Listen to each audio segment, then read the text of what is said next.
Savvy, let them know. Hey, it's Trey. Turn it up. Wavy, ooh, yeah, ah. Wavy, ooh, yeah, ah. Wavy, ooh, ah, yeah. Wavy, ooh, yeah, ah. Squay. What's good, Savvy Crew? I'm coming back with another video, and in this one, man, we're gonna be talking about the internet. We're gonna be talking about the internet and how it was not really created for us, right? Okay, so you know me, I don't waste no time over here on this channel. We get straight to it, right? So boom, and this one, hold on. When your kid is hurting and there's nothing you can do about it. And this video is literally just gonna be a video. It's not, well, I think I ain't gonna put it in my podcast channel. I'm just gonna drop this as just like a video, maybe. I don't know. We'll see. But yeah, but let's go ahead and jump into it, man, because some people know that the internet was created by DARPA, and some people don't know. Some people think the internet was created for us to use, you know, just because they created it was like, oh, we care so much about the people, we're going to give them internet, right? And some people know, like, okay, maybe some people don't know, who knows, but some people don't, some people know that you know, they give us this with stipulations, or, you know, within, what is that word I'm looking for? You know, pretty much with stipulations. Like, they don't just give it to us because they want to give us the internet type shit. You feel me? So let's go ahead and jump into this, man. Imagine a world. Because before it was the internet, it was used by DARPA as a military thing. You feel me? And then they added hyperlinks, and somehow they got to hyperlinks, and, you know, then it changed to the web that we know it of as today type shit. But yeah, and before, one more time, I want to say this too. A lot of this stuff is created by people that's already within the government system, or you know, within the you know, them types of circles or them groups, you know what I'm saying? They already like up there with the elite type people already was and like most of this shit was, you know, the tech boom was the Silicon Valley shit. So a lot of these people was already in that like Silicon Valley tech startup type, you know what I'm saying, type shit. Like Elon Musk, Jeff Bezos, motherfucking you name it, Peter whatever his name is, you name it, that's who they is. What's his name? World where every word ever written, every picture ever painted, and every film ever shot could be viewed instantly in your home. Whoops, I don't know why my computer be doing that sometimes. I'll be trying to push the space bar, don't worry. But you know, Alex Karp and all them other, you know, they all came from that shit. So, but let's jump into it though. Via an information superhighway, a high-capacity digital communications network. What that would mean is... Actually, I'm gonna take it back. Imagine a world where every word ever written, every picture ever painted, and every film ever shot could be viewed instantly in your home via an information superhighway, a high-capacity digital communications network. What that would mean is you could transform your home into a mammoth interactive entertainment centre, with the odd stock exchange and shopping centre thrown in. It sounds pretty grand, but it all comes down to computers communicating. And in fact, that's already happening on something called the internet, that anyone in the world with a computer and a modem to connect it to a telephone line can subscribe to. And I believe this video was made in like 1990 something. Let me see. But so they call it Information Highway, 1994. It was originally broadcast by the BBC News over in England, right? 1994. So they call it the Information Highway, right? They already they already had this type of stuff planned out. Okay, they already had this type of stuff planned out. And yeah, like I'm talking about they had it planned out since like they stepped foot up over here, right? And today those plans is still being in effect. They still taking effect till this day. They still they probably still got plans that they planning to implement or to pull over on us from ages ago. Probably they still got shit that they been playing. A lot of this shit been playing, bro. The internet, all this shit. You just heard what she said. Connect, pretty much the whole connect, all the computer. This stuff been in effect. It's been a plan. So let me take it back some. In the world with a computer and a modem to connect it to a telephone line can subscribe to. And after this, I got another video I'm gonna react to. Hold on, I gotta blow my goddamn nose. Like a damn. Look at that bitch.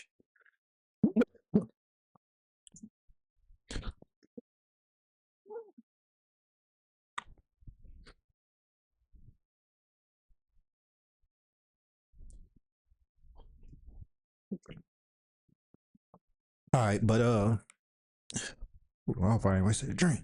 But yeah, let me tell you and go ahead and start here. There are over 20 million people connected up. And one person in particular I know is connected is the American President, Bill Clinton. And I know that because I used this computer to write to him today and I've already got a reply from the White House. And here it is, right.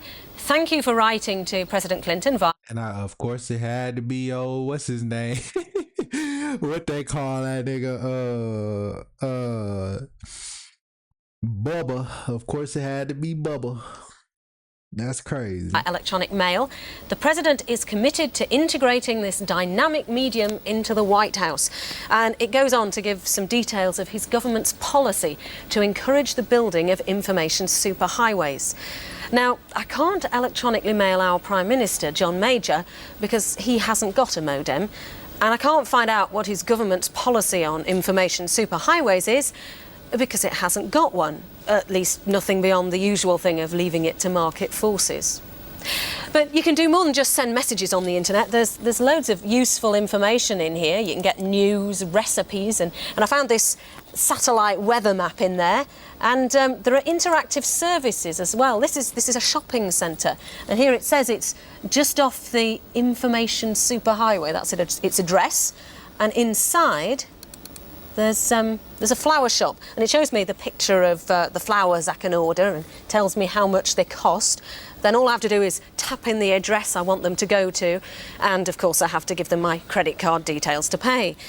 And there's even some stuff about us in here. Let me just find that for you, because we've just put some details on the internet about tonight's programme and some pictures as well. It's all good fun, but what limits... So this goes to show you that a lot of this stuff was created and put out there on purpose. You just heard her say that they made their own little website or whatever, and uploaded their information for I guess the BBC News or whatever, they news station or whatever, whenever it got created, right? When it first got created, the internet. They said a few select people had it. Bubba, Bill Clinton, already had it. And she emailed him, right? I wouldn't doubt that the president would, because it's the president and it's something that was created by the military, DARPA. So I wouldn't doubt if the president would have it. She said something about the prime minister. Now, I don't know about that, but I would be surprised. I wouldn't be surprised if he did have it too, but apparently he did. But this goes to show you that this was all, ain't nothing on the internet. That wasn't really supposed to be there. Most of this stuff was uploaded by the person in the original person anyway. Now some of it may be created by somebody maybe just created it, what I'm saying, out of nowhere, out the blue, just created some type of website, whatever. But still, either way, and most of this shit, all this shit on there, it's It's been a plan, bro. They been had technology and all that shit. Ain't no listen, these plans that's happening today, they been planning this shit. So they was probably putting in an effect through history all the agendas and plans that they you know, the elite been wanting to do in this world, right? And resets isn't nothing but the elite people just, you know, when resetting the world, then, you know, they restart it back up again and then slowly bring in the technology again, right? So resets ain't really the world ending. It's the people, it's the elite people that, you know what I'm saying? And now, shout out to Bro Sanchez.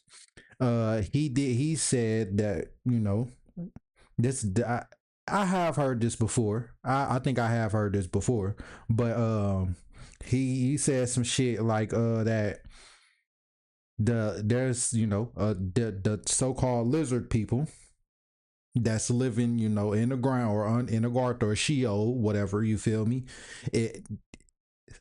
They not, I mean, now I'm still kind of on the fence if they really, you know, like, you know, real lizard people, but then again, you know, that do sound like some crazy shit.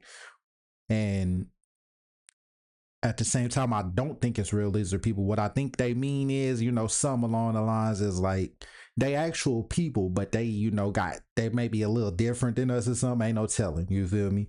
He said some shit along the lines of like that they projections and they being projected out into the world. You feel me? Like the news anchors and shit like that. That's why you be seeing them glitch on camera. You feel me? And all that other shit. It's really just glitches within, you know, they hologram type shit, but which it kind of makes sense, but anyways, yeah, this shit has been in effect that, and throughout history they have been implementing all of the agendas that they want to happen, right? So every time there was like a new law or something like that get put in effect by the king or queen, that was really them probably just implementing them their agenda to get closer to the end goal, which pretty soon I think we getting to the end of their end goal, if there even is an end. But I know 2030 agenda is finna take effect. I'm pretty sure they got a whole plan for they got a whole plan for as long as they can run the world or their family. They're gonna have a plan in effect. I'm pretty sure.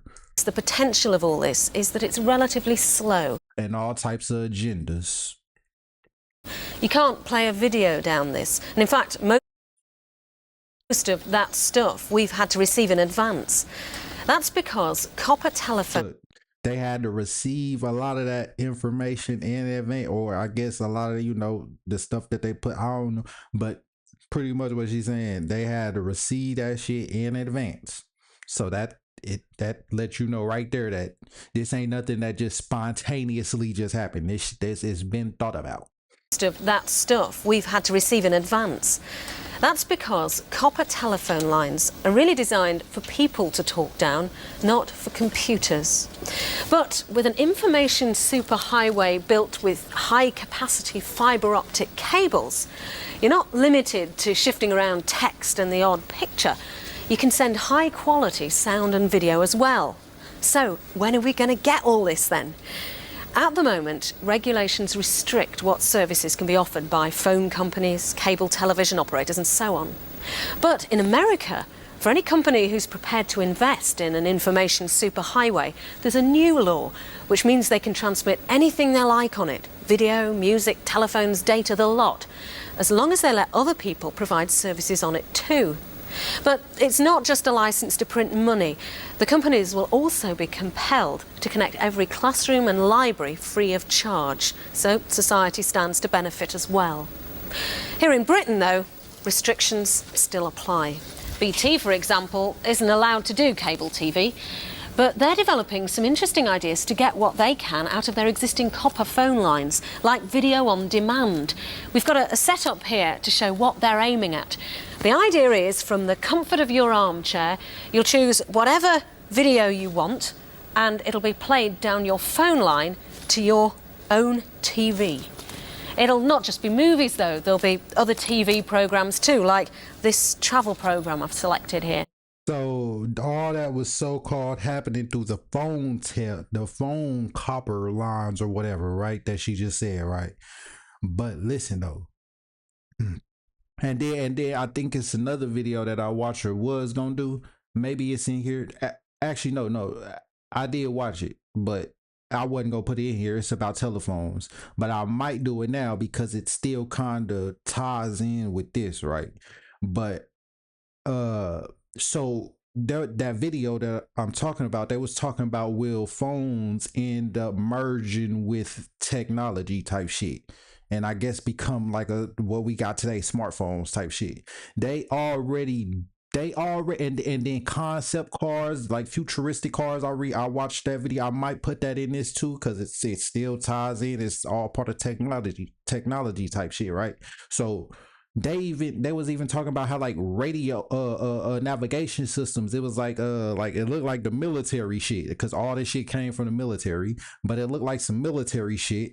A lot of this shit came from the military, but it looked like some military shit where and matter of fact, I'm gonna put the video in here, but let me finish this shit. But it goes to show like concept car and all that other shit.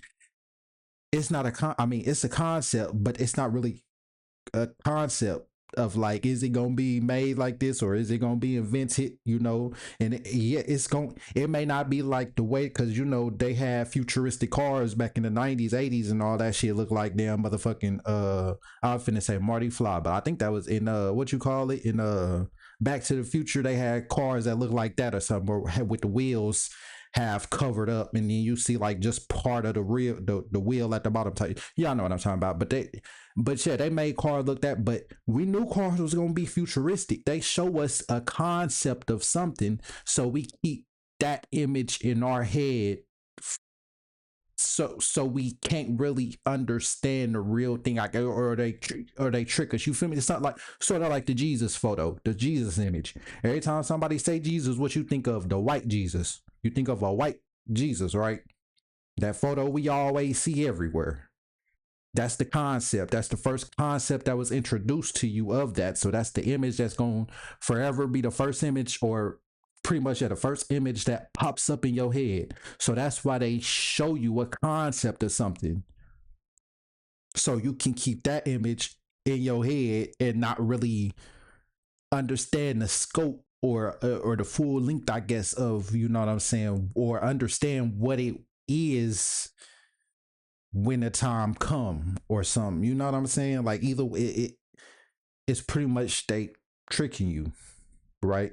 Just like the Antichrist, when they say the Antichrist come, or the Antichrist, or when Jesus coming back, it's really gonna be the Antichrist. But because the first picture you have in your head of Jesus coming back, and then they gonna show you when they using the Project Bluebeam technology, whatever technology they use to trick people with the fake world ending or whatever, Jesus coming back, if they ever even do that shit, right? They're gonna be like, he gonna pop up in the sky, whatever, however that happened, look like the Las Vegas dome type shit, and they're gonna pop up and then be like, okay, well, here I am, this is the y'all been waiting for me to come back, here I am, you feel me? And then type shit, you feel me? But and then it's gonna be it pretty much though. I ain't gonna go all the way into that shit, but I think the little season, we are in it and we been in it. The devil been let out, so called, to say like the Bible said, so whatever. He been running free, reigning free, all that other shit. You feel me? That's what the world is like it is right now. But back in the time with the cathedrals and all the old world beautiful buildings and shit, that was the time that we was at peace and harmony probably with each other. So we could build shit like that. Now, the other thing is, because it's interactive as well, say I was wondering where he got his suit from, it'd not only tell me that, But I can even buy one here and now via the inevitable home shopping option. So they been had interactive tabs on TVs, and I think that's just in London though. That's just in the UK.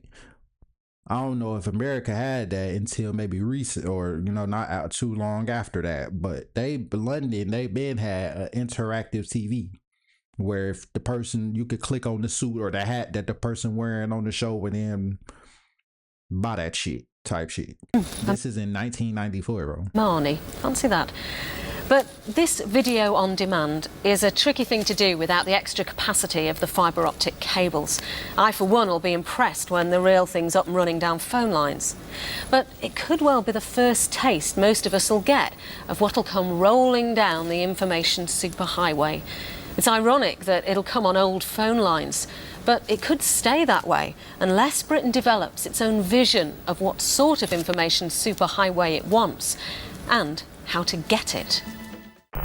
They already did, and they already got it planned up, and they already know how they finna get it, right? And I think I might have subscribed to them. If not, I watch a lot of videos that pop up from the BBC archive. No, I didn't subscribe to them, but I do watch a lot of their videos that pop up, because I ain't gonna lie, I'm not gonna say predicted, because they already knew this shit was gonna happen. That's why they came out and said the shit. They gotta tell you what they doing before they do it, so-called, supposedly, right? But yeah, so they came out, they been had this shit, and they was coming to, this is in London. Now I don't know if America was doing it, because all the propaganda and shit, which sort of like Africa, right? I said this in some of my other videos, some of my last videos, right?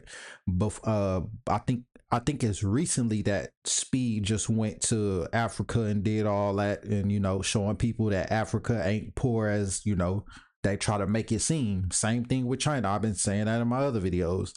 China wasn't as poor as they was trying to make it seem, right? It was just all propaganda, Western propaganda, right? That never went away. It just evolved into news and or TV ad commercials and shit like that. There's no more on posters around the city and shit like that. I mean, they do have that too, motherfucking billboards and shit, but yeah, it's what I'm saying, it's no more posters on the motherfucking light pole and shit like that, or it's TV ads and all that stuff. It just evolutionalized, as they say.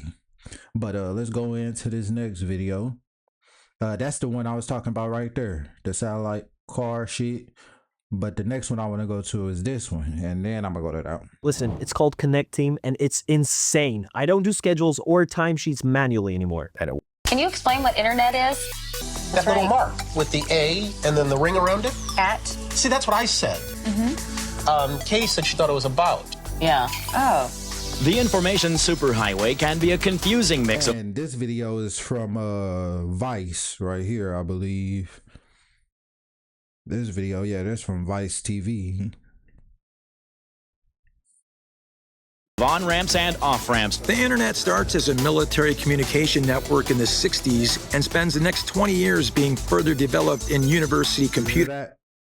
Confusing mix of on-ramps and off-ramps. The internet starts as a military communication network in the 60s and spends the next 20 years being further developed in university computer science labs. But it was the creation of the World Wide Web in 1990, a series of web pages connected by hyperlinks, that made the internet become something that the average person can use. Your link to literature, the arts, the world at your fingertips. The free transfer of information in as accessible a way as possible. Right, so they don't never give out shit for free. What have they ever really gave us up for free that was for our benefit, right? And it never came back on us, whether it was through taxes or whatever the case may be. It's free right now, but eventually later on you have to pay for it, or through taxes or whatever, right?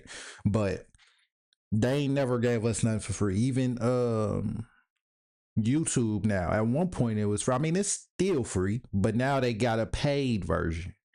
You feel me? And it still was never really free, I guess. Cause, well, no, you could say it was free, but still, it came at a cost. I told you I did a whole video. I think that's my last video on who created YouTube and most likely why it was created. I did that video. So it wasn't really for free. It was at an expense of something, right? Just go check that video out. But so yeah, they gave us the internet for free when it first came from the military as a communication line, right? They were using it for communication. Now they give us World Wide Web for free. But guess what? It wasn't, I mean, even though it's free, they still didn't give it to us just to give it to us, just because they just wanted to give it to us. Like, oh, it's going to help the people, so we're going to give it to them. No.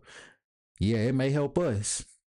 And of course, everything they do, they say it's going to help us, but eventually it's not used for helping, or if it even ever was used for helping, like the COVID shot, right? So now the internet is filled with a whole bunch of bots and shit, and they're using it to persuade people, emotions and all this shit, and keep you scrolling on algorithms. They learning you and what you like and all this other shit. They take a picture of you, listening to you. It's a listening device and all this other shit. So it came at an expense or a cost of something, and we just now realizing it. You know, we're going to make it so that anybody can access anything from anywhere. I was like, well, that's kind of a cool idea. And who better to latch onto a cool new idea than baby boomers Bill Clinton and Al Gore? When they get elected in 1993, the World Wide Web is at the center of their proposed tech-based economy. Eisenhower had built the interstate highway system. Well, Clinton and Gore were going to bring in the age of the information superhighway. Clinton makes good on his promise. And that's usually, like I said, it's all been a plan, right? So the first and we all know that the presidents is pretty much family anyways, right? They all family, right? So one president makes it okay, right? Or brings it or brings or whatever, like they say it's okay, right? Or they build it. You feel they started off, and then the next president that come in, they're the ones who really start or, you know, really pushed or do that shit. You feel me? So let's take that back. She said Eisenhower created the information highway or some shit, and Bill Clinton did.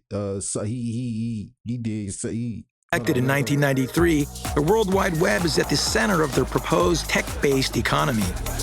Eisenhower had built the interstate highway system. Well, Clinton and Gore were going to bring in the age of the information superhighway.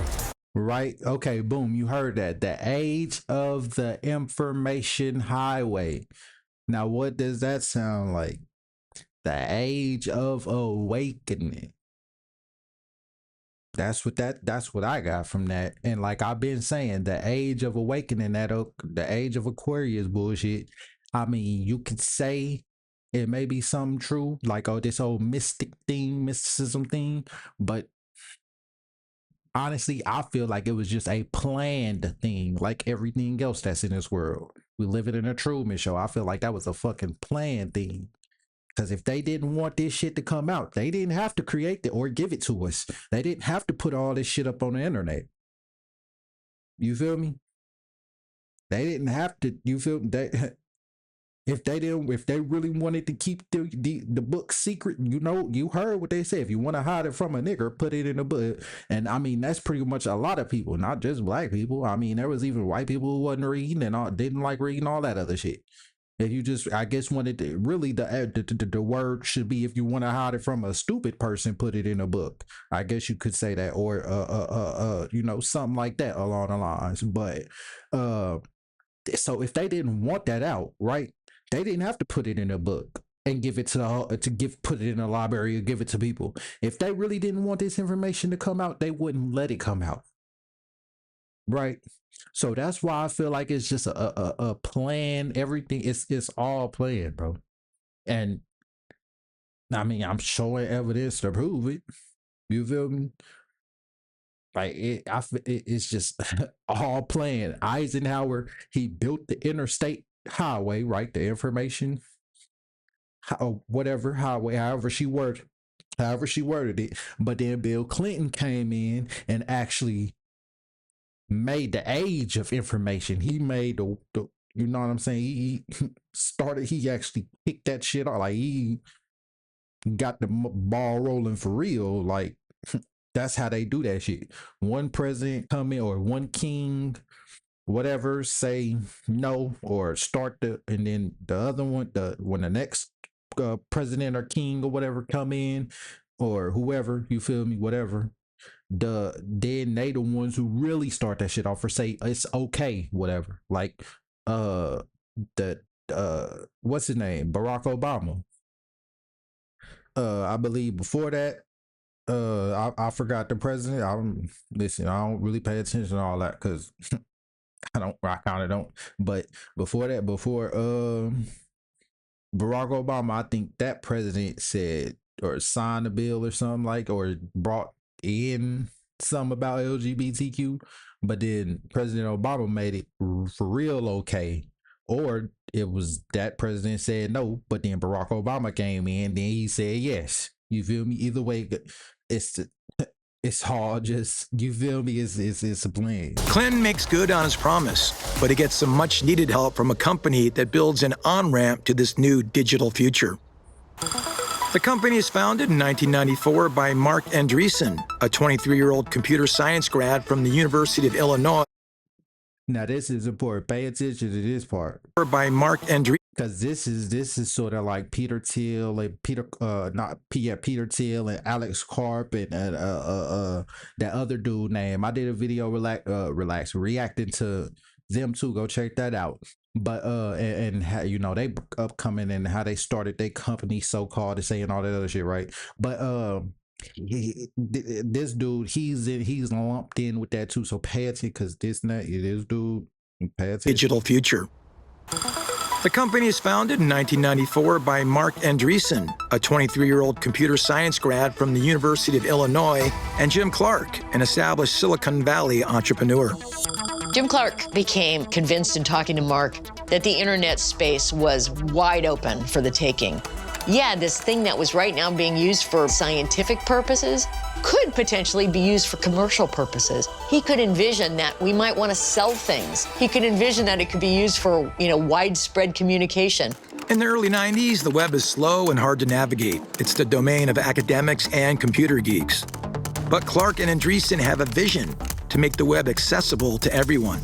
We ended up sort of in the middle of the night starting this project. What we were trying to do was put sort of a human face on the internet. True to its namesake, the browser is a navigator to the web, making surfing as easy as point and click. Netscape Navigator was the first commercial version of a web browser that spawned Apple Safari. It spawned. Oh, hold on, and like I was saying, I don't know if I finished. I probably did, but I wanna go back to this and word it a little better, right? Okay, but this the internet, social media, Facebook, all that shit, it's not created by like regular people like me, you know what I'm saying, whatever. It's these people who's already like motherfucking, like they just said he was a science, computer engineer, technology person, whatever, right? He was already in that field, and he's already, you know what I'm saying, around these type of individuals. So it was never, even though they say it was for us, give it something, gave us this for free, it was still on the back end for them. It's a way for them to make money, more money, and all this other shit, control us easier. You feel me? That it was all a plan from the get-go. Version of a web browser that spawned Apple Safari, it spawned Google Chrome. All of a sudden, the power of the internet that had been there for years was available to everybody in an easy way, point and click, the universal language. Netscape was foundational. This wasn't just a nice to have. Having the browser was absolutely essential to internet commerce, for entertainment, for communication, all these things. With Netscape recruiting employees fresh out of college, traditional workplace culture of tech giants like IBM is getting replaced. Geeks run this startup, and they write the rules as they go. Imagine going into a frat house that has an adult living there.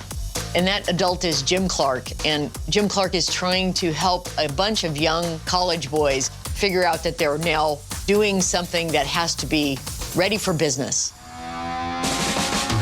One of the engineers I worked with brought in a remote-controlled car and attached a very early remote camera on it. Didn't work very well. We had little traditions like saving our cans and building things out of them. We had a massive rubber ball fight. We really kind of made it a space that we enjoyed being in. There was a lot of silliness going on, but also a lot of hard work.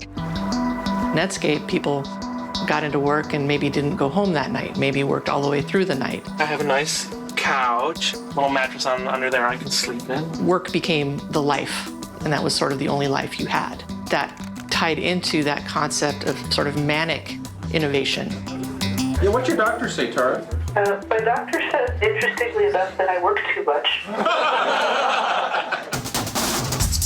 The web's ruled by the under-30 set. In '94, 30-year-old Jeff Bezos creates Amazon out of his garage. The same year, Yahoo, a searchable web directory, is launched by 20-somethings Jerry Yang and David Filo. Yahoo had an exclamation. And do y'all even know what really Yahoo be or what it is? I forgot what it was, but I have searched it before. But it's like matter of fact, I don't even. We just gonna go.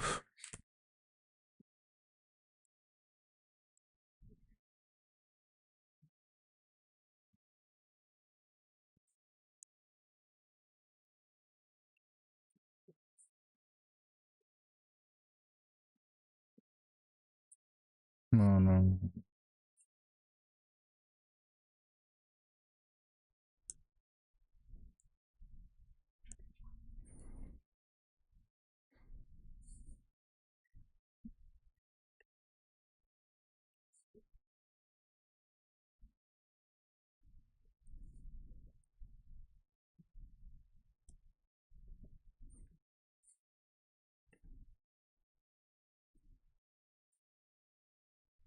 Okay.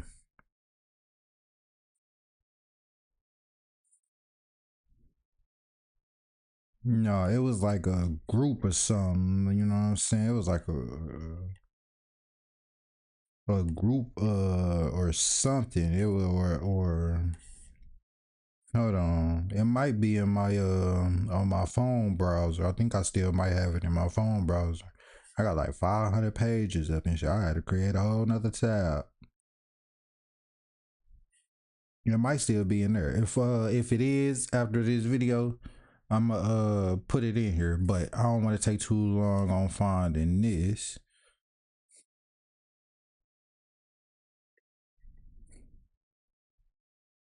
But it was like a person or some people, something. Damn, where my or not but a group or something like that. Okay, there you go. Point at the end of its name. Like, it was Yahoo exclamation point. Like, that was the way you had to print it in the newspaper. So this playfulness with the front men, kind of these young geeky types that clearly weren't the popular jocks in high school. We are trying to get him into long pants. And I have threatened, I don't know how many times. Mark represented sort of this is what's coming. You know, it's not this polished, suit and tie kind of thing. Andreessen's rise from geeky undergraduate to tech rock star is Hold on, let me see where, let me move it. Actually, I'll keep it up here. It don't matter. Because I don't want it to be in the way of, blocking something in the video. I'm going to go ahead and move it down.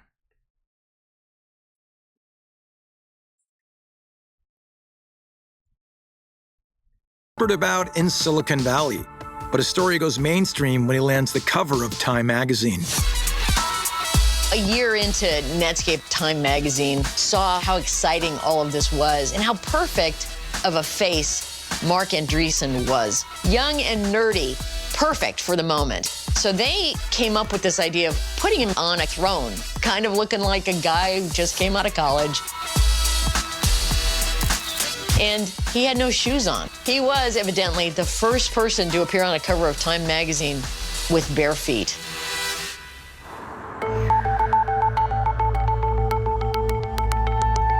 Okay. So you see that. You see it's people that was already within that circle. Jeff Bezos, I think I did name him when I was naming out people earlier, but you see, it's all people. Now let's go to this real quick. Embrace the future of home energy. I wasn't trying to, let me see how long the video is. It's finna be like an hour, so it's probably gonna be on my podcast channel. So I should have just streamed this because I was trying to make it as quick as possible, but fuck it. It was still going to my podcast channel, but what I meant was like I should have just streamed it because I was trying to make it like a quick kind of little video, but like, so that means I ain't gonna lie, I've been wanting to do this too because I got this new little intro from my stream and shit. Hey, so I'm get to play that at the end. Fuck, I'm gonna go ahead and play that at the end too. Cut utility costs for good with solar power. In 13 years, 3 months and 5 days, the 21st century will be with us. Close enough for tomorrow's world to do something we rarely do, make predictions. Later in the series, in a regular feature called Tomorrow's World 2000, we'll be speculating about the home of the future, how we'll spend our leisure, whether the office as we know it will exist. And if we do still travel to work, how will we get there? Will this be the shape of cars to come? It's your car, I assume, is it, Peter? I'd never drive anything else. Now, once I get inside it, you'll see a few differences. It's a concept car, designed and built specially. This is what I was talking about, how like the wheels be half covered up and shit like that. It'd be like futuristic cars that used to look like this. That was their concept of futuristic. To try out new ideas. And the main thing you notice is no instruments.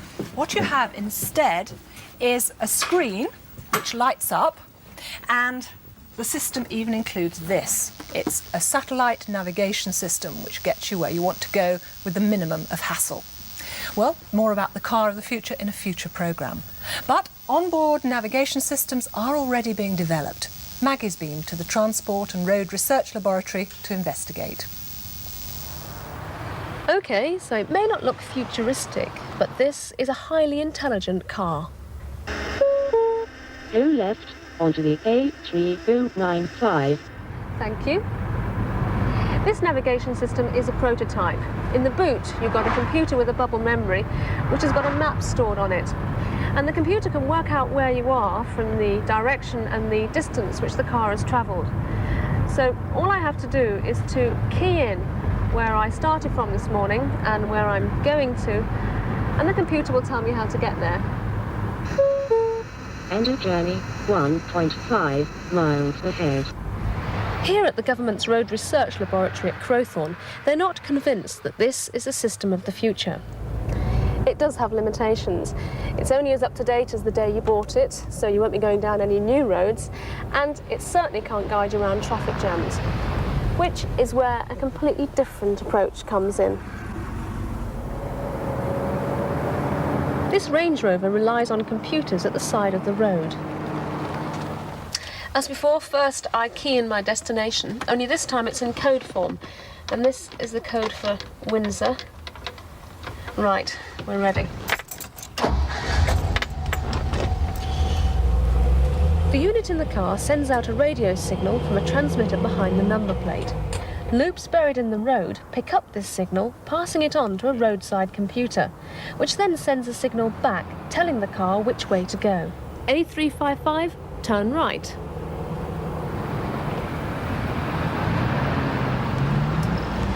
So far, pretty much the same. But this system has one great advantage, and that's that it can be kept bang up to date. Well, perhaps the best way of explaining how all that works is to use this map of Oxford. So let's say I'm coming towards Oxford on the A40 and I want to get right to the other side, leaving Oxford on the A420. So normally the quickest route would be to go around the ring road. So let's just see if the computer agrees. Go left onto the A4142. Right, so that's what I do. Heading towards another junction now. Go straight on onto the A4142. And on we go. Now, as I move from junction to junction, the onboard computer is constantly being interrogated by the roadside computers as to how long it's taken me to travel from one junction to the next. And just say, when I reached this point here, there'd been a bit of a pile-up, and it took me 15 minutes rather than the usual 5 to get to here. Well, the roadside computers would immediately inform a central computer, and the central computer would let all the roadside computers know about it. So if someone else was following me, and they came to here, then rather than being advised to follow the ring road, go straight on onto the A420. There, they'd be told to go straight on through the centre of Oxford, because that would be their best bet. And the other great thing about this system is that it's cheap for the drivers. The most expensive part are these roadside computers. So the question is, who's going to pay for them? Well, tomorrow a discussion. The first thing I heard was when she said that was, I mean, pretty much it's. I feel like most of this shit was really made for like the elite or the richer class people anyways. It wasn't never even really made for, you know what I'm saying, some of it, you feel me, especially stuff like this though, you feel me. But yeah, when I heard that, I mean, first thing I thought, I mean, of course, you know, the elite people, the rich, or you know what I'm saying. Discussion document is being published by the Department of Transport to try and arrive at answers to that and many other questions, including what kind of system do we, the public, really want? With Germany already advanced with its own system, Britain is anxious not to get left out in developing European. But like I said, if it was made for like the lower class people as well, it's still used for a control, more easier, a way to, you know, and keep tabs on us, you feel me? Like I said on all my other videos, they let us off the plantation, but we still ain't free, which is why surveillance cameras is everywhere, which is why they pulled that 9/11 shit to bring in the surveillance, because they said they wanted to make it more secure, more surveil, whatever, so they can keep more tabs easily on us. Network.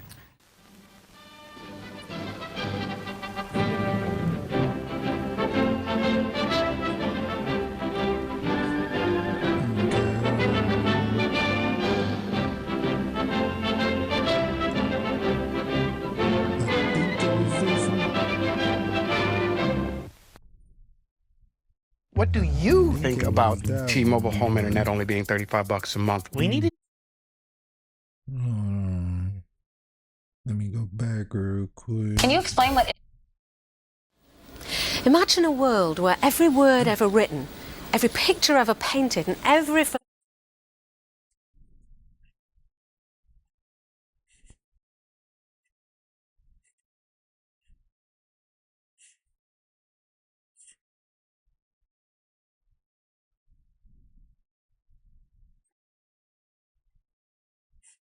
I think that might have been it. Hold on.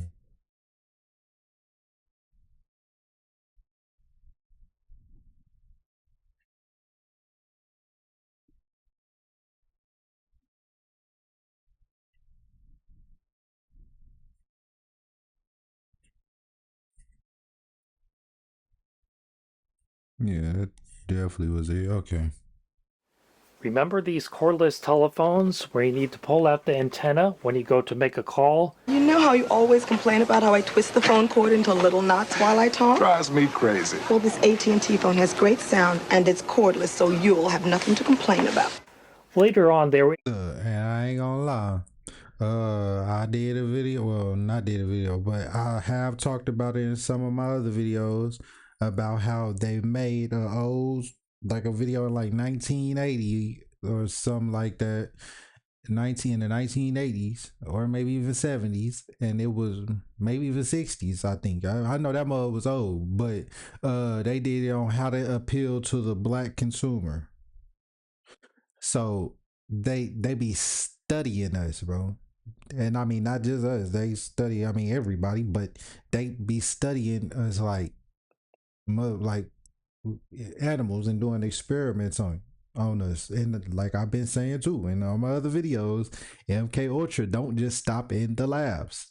These experiments that they have don't just stop in the labs. They test it in the real world too. They test it in the real world too. What y'all think COVID was? We know that they did a shot back the Tuskegee experiment. I mean, I don't have to explain that. If you know about it. I mean, that's what they experiment on us as well, live. You feel me? They bring it out. They don't just stop in the labs. Able to make the antenna more compact so you didn't need to pull it out, but otherwise they are functionally identical. Where's the antenna? How can it work? With the Cobra, the antenna's in the phone, not in your way. These were very popular from the mid-1980s and well into the 1990s. Older ones like this have 10 channels, and later they expanded that to 25 channels in the mid-1990s. They are complete. I ain't gonna even do this one, because I low-key forgot why, but if you do want to check out this video, here's the channel. You feel me? But I did want to make this, a quick little video and expand on, I think it was the last video I did, if not the last, then the last video, and kind of expand on that, on how the internet and social media and all that shit was not really created for us to, like, you know what I'm saying, enjoy. I mean, yes, but it was it to, you know what I'm saying, I guess you could say to enjoy, but it's another back end plan to it. You feel me? They got another agenda behind it. You feel me? But yeah. So I just wanted to make this, you know what I'm saying, quick little video, and turned out a little longer than I expected. But that's cool. But I'ma catch y'all on the next one, man. If you can hear this, you're in the circle now. Check your shoulders. Make sure it's just you and these words. You have now tuned in to the Let 'Em Know podcast, where the real talk's quiet and the truth talks loud. No accidents. You found this frequency. So sit back. Lock in. Let them know you're listening. You're loud tuned in to the Let 'Em Know podcast.